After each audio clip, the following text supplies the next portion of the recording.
Thank you, Mr Chair. Mr Chairman.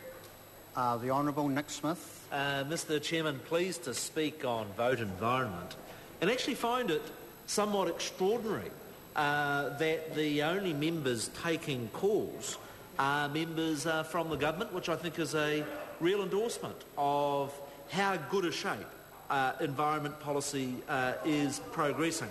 Let me take a couple of the areas where this government is making real inroads.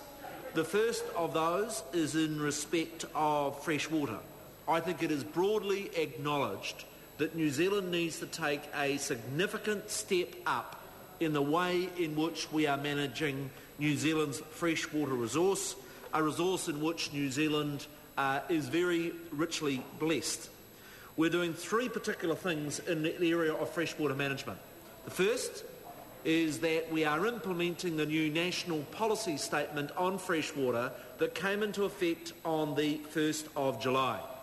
It is the third National Policy Statement under the RMA that we've done in the last year, and I remind the House of the history that there has only been 2 done in the previous 19 years of the Resource Management Act. Done 3 in the last year, previously done 2 in 19 years.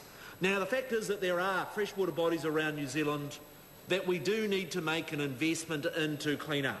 Got very important work occurring with the Rotorua Lakes, with Taupo, with Waikato, and frankly, Mr Speaker, there are other water bodies of which we need to make an initiative.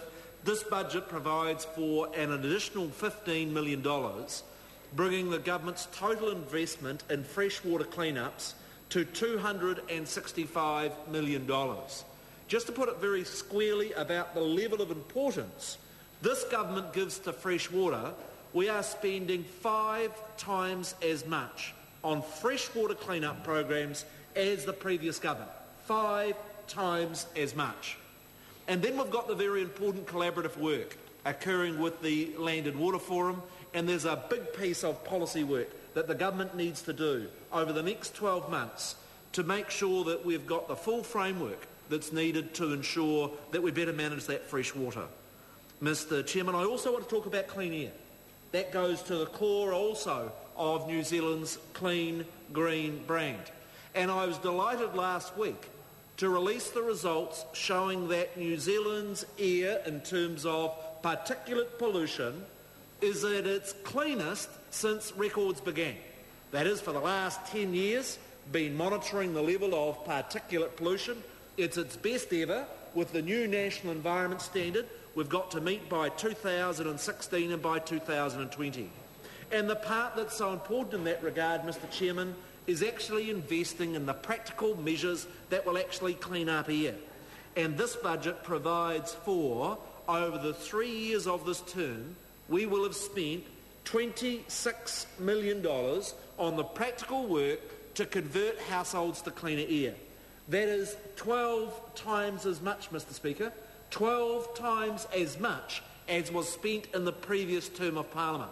And that is why we're doing it and why it's important. Health advice is that there are 1,100 New Zealanders that die prematurely each year as a consequence of air pollution. We do need to get that pollution level down. The combination of this practical program to convert houses to clean heating, to toughen the standards on vehicles, to improve the fuel standards are all making a material difference. And Mr Chairman, I am confident with the measures in this budget and the announcements I made last week about reducing the compliance costs of running 2 different programs in Vote Energy and Vote Environment.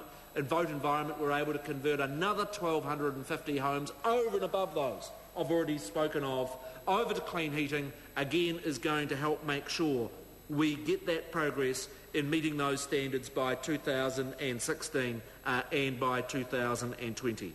In these votes, there's important initiatives around waste, around contaminated sites, the policy work associated with the EPA and the EEZ, getting proper environmental regulation in that space.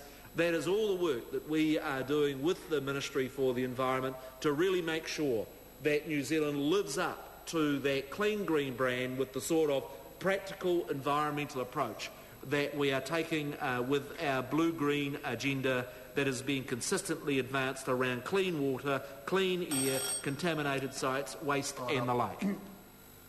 Members, the question now is that a vote environment stand part. Those of that opinion will say aye. To the contrary, no. The ayes have it. The question now is that vote corrections stand part of the schedule.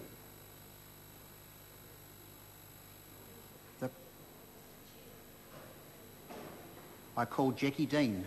Mr. Chair, it's a pleasure to rise to speak about corrections